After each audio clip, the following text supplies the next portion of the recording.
In this episode of the 5 Year Millionaire podcast, I'm sharing with you a story of how I almost flunked out of school. And listen, it was not my fault, but I will tell you whose fault it was and what I learned from it. Let's get into it.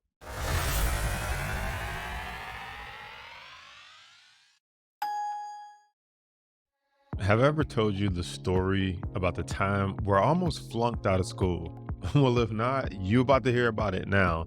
And here's the thing, it was not my fault. It was not my fault, but it was the teacher's fault. And I'm blaming the teacher. I am not taking responsibility for this. If you're new to the podcast, I'm stock market coach and option trader Jason Brown, and this is the 5 Year Millionaire podcast. So if you're listening to the audio, thank you for tuning in on whatever platform you're listening to. And if you're watching on YouTube, hey, what's up? Hit the subscribe button, give me a thumbs up and a like. Just hit the like button right now and assume you're gonna like the episode.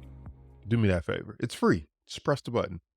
But the topic I want to talk about today was the true cost of having a bad teacher. You see, I was going to school here in Detroit, Michigan at Wayne State University in the Mike Gillis School of Business. Before I transitioned to business, I was in engineering school. Eventually graduated from the Mike Gillis School of Business. But I was an engineering student. And in engineering, you had to take all these, engineering classes and math classes. And I'll never forget in statistics, I think it was stat two. I passed stat one. I think it was stat two, statistics one, statistics two, I believe. I had this teacher and I took this class and oh my goodness, statistics was so hard. And I had to take the class, like 3 times. So the first 2 times I took it with the same teacher. And that teacher just made statistics so confusing, so hard, and boring, might I add. Made statistics boring. So when a subject is boring, it's number one, hard to pay attention, hard to feel motivated to come to class. And even if you can power through all that, you mix a boring teacher with someone who makes it complicated, and yeah, you get failure or you get taken to class 3 times, which is what happened to me. But something magical happened. I had an epiphany. I talked to some of my other students. I'm like, I'm not getting statistics. I'm taking such and such. And they was like, I never forget, it was like a light bulb went on. Somebody was like, oh, you taking it? I was like, oh, everybody know you shouldn't take his class. And I'm like, what you mean everybody know? Like, I obviously didn't know that. And they're like, "Oh yeah, take such and such. She explains it better. She's easy." And easy didn't mean she like let people off. It was easy because this teacher made it simple, made it fun, didn't make it complicated. And so I'm like, okay. So the third go round, which I'm about ready to drop out of school. I'm just like, look, engineering ain't in the cards for me. I can't get past stats two, which is statistical two. I'm like, it just ain't in the cards for me. And that's what I really thought. Took it with this one young lady, literally had fun, was excited to show up, understood it, and passed it the first time taking it with her. And so this was really interesting to me. And it got me thinking about the stock market because recently, not recently, but I have this happen all the time where I talk to people and they say, like, I'm in another trading group, or I'm trading with this company or this group, or I'm in this group with these people. And I see this happen all the time where I shouldn't say all the time. That's like an over exaggeration, but I see it happen often enough where people are in trading groups where the teacher is, I'm going to say it, bad, where the teacher is just bad. Okay, so one incident I had, a friend. We were just at this mastermind. I know you might be listening to the podcast too, but I think about how I'm like, well, how are they picking the stocks in there? How are they picking the options and what's the price and this and that? And they weren't given the price of entry or exit. They were just given the total cost, not really separating it by each option if they were doing advanced option strategies. It was basically confusing. And I know how to trade options. I consider myself an options expert. And I was borderline confused, like, why'd they pick that strike price? Why are they rolling this out? And it got me to thinking about my experience with my statistics teacher. And I started thinking about the lessons that people may fail if they don't have a good teacher. And so when I looked at those options that this person was in that group was picking, I'm like, man, this can really turn someone off. So I want to walk you through the three lessons that I learned from almost flunking out of school and having a bad statistics teacher, and I think it could apply to some people who may have a bad stock and options teacher. So, lesson number one is I almost flunked out of school. So, lesson number one is a bad teacher can make you think an industry is not for you. You might think, what's wrong with me? You might think, maybe I'm not meant to be a stock trader. Maybe I'm not meant to be an ops trader. Maybe I'm not meant to be an investor. I'm just not getting it when everybody else is. But you'll find a lot of people are fronting and pretending that they understand what the teacher is talking about, and they really don't. And maybe they're going home to their parents or getting supplemental instruction somewhere else that they need to pass the class. Same thing with the stock market. But most people are fronting. They actually don't understand what's going on. And so that bad teacher can make you literally flunk out or drop out of an industry that is super powerful. Now, luckily, I was resilient and I'm like, okay, if I'm going to be an engineer, I have to pass this. So I'm going to take it as many times as I need to take it in order to pass it. And that's a whole nother lesson about being resilient and just telling the world that you're not going to negotiate with what you want to become. You're going to keep hammering on at it, beating on the craft until you pass, until you graduate, until you become that thing or that person that you want it to be. And so, number one, a bad teacher can literally make you flunk out of school. Number two, resilience can make you look life in the eyes and say, look, I ain't going nowhere. I don't care how many times I got to take this at some point. I'm going to pass it. And for me, that came in the form of taking it a third time, but then switching and going to a different teacher. The second lesson I learned was I thought it was me. I actually thought I was dumb. I thought I was dumb. I was like, I'm not meant to get math. And I can't tell you how many people tell me that when it comes to the stock market.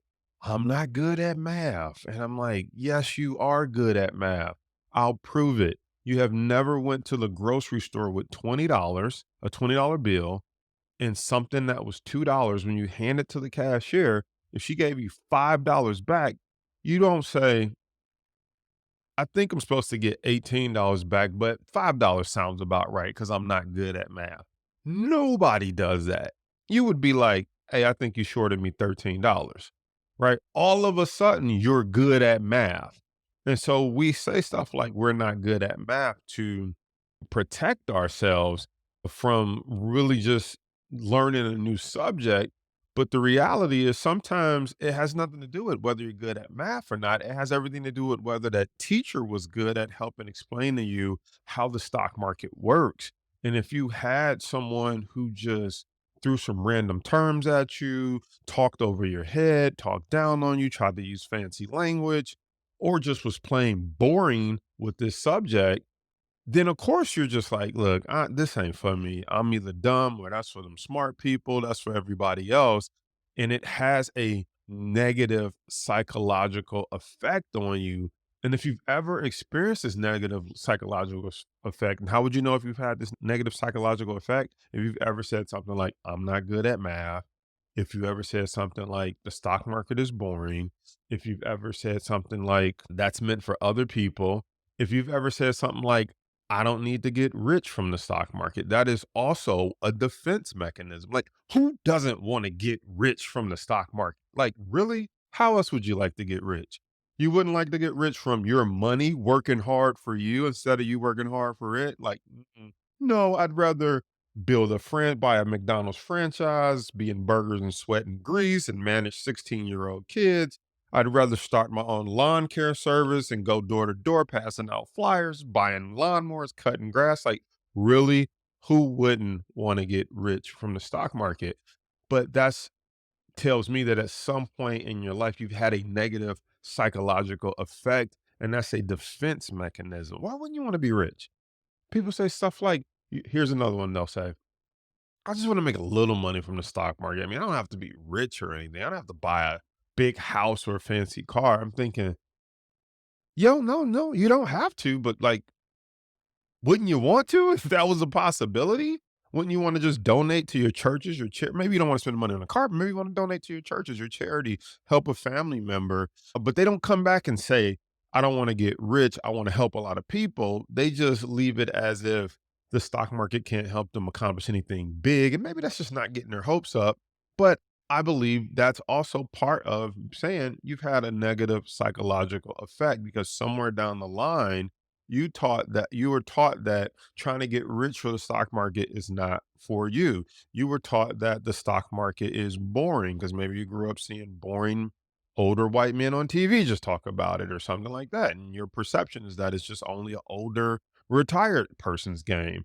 Maybe you tried this before, but like I said, you had a bad teacher and they made you feel like you were dumb, which leads me to the second story. I'll never forget this story. And I should reach out to this young lady. I try to check with her once a year, but she is I won't say what her profession is, but she reached out to me on Instagram and she said, "Hey, you're the first person that seems like down to earth and real with this. Can I ask you a question?" And she said, "Could you jump online and help me with something?" I'm like, "Okay, is this a scam? Like, what's going on?" Like, I don't really just jump online and help random people one on one. I mean, unless I'm streaming live on my YouTube channel or something. But we jumped online and she walked me through an Apple option that she had. And let's say Apple was trading at $190. She had a $200 option that she bought on Wednesday that expired on a Friday, and she paid 10 cents for it. And she said, "Well, in the group, they told me to buy the cheapest one I can buy." I said, "Well, it's cheap for a reason. The chances that Apple go get to 200 by Friday is slim to none. When's the last time Apple moved $5 a day, 2 days in a row?" I was like, "So you just made a donation and it cost her like $500." I'm like, "You just donated $500 because I don't care that the option was 10 cents. It's going to zero by Friday." And she was like, "Ah," I was like, "You would have did better buying this option." She's like, "But that was more expensive." I'm like, "Yeah, but it's more likely that it'll expire in the money and you won't lose all your money." And I said, "What happened when you asked in that group?" And she said, well, and when I asked in the group, they kinda was like, "What you mean you don't understand that?" I was like, "So they asked you a question with a like, they didn't explain it?" She's like, "No, they just try to make you feel stupid for asking a question." And I'm like, "Well, they probably are trying to make you feel stupid because they don't even know the answer." And I'm like, "What kind of group is this?" And it was so eye-opening, and she actually, when I checked in with her last time, she was no longer trading. She was like, "I'm just gonna focus on, some other stuff. I'm not trading anymore. It was too complicated." And that really hurt my heart because an industry that's so super powerful, she got turned off just by having a bad teacher. So the third lesson that I learned in college was I got smart. I started to say, well, if I don't like a teacher style in the first 2 weeks, which is the period where I can drop the class, uh, I would exit. Like if 2 weeks of working with you didn't like, if I didn't like how you was teaching, I would drop the class, or I would go to two teachers' classes. Like if I had a choice of taking a class Monday, Wednesday, Friday, or having the choice of taking a class Tuesday, Thursday, Saturday, I would go to the Monday teacher's class and I would go to the Tuesday's teacher class, and I would just see who explained it the best or who kind of I felt like would be a better teacher before I signed up for the class, or which allowed me to drop the class before I had to be on the hook for paying for the class. And so how that's helped me with respect to the stock market, even being a teacher or coach myself, is I try to give people a way to get a feel for what type of teacher I am. And I think they should do this with any type of coach or trainer, which is, do they have podcasts? Do they have YouTube videos? Do they have a free PDF, by the way? Link in the description if you want my stock market starter pack or my stock option starter pack. But do they have something that you can get a feel for how they teach, how they explain the concepts, how they explain the information. Because I like to tell people, if you like how I explain it for free, you're going to love how I explain it for paid because you're just going to get more of that.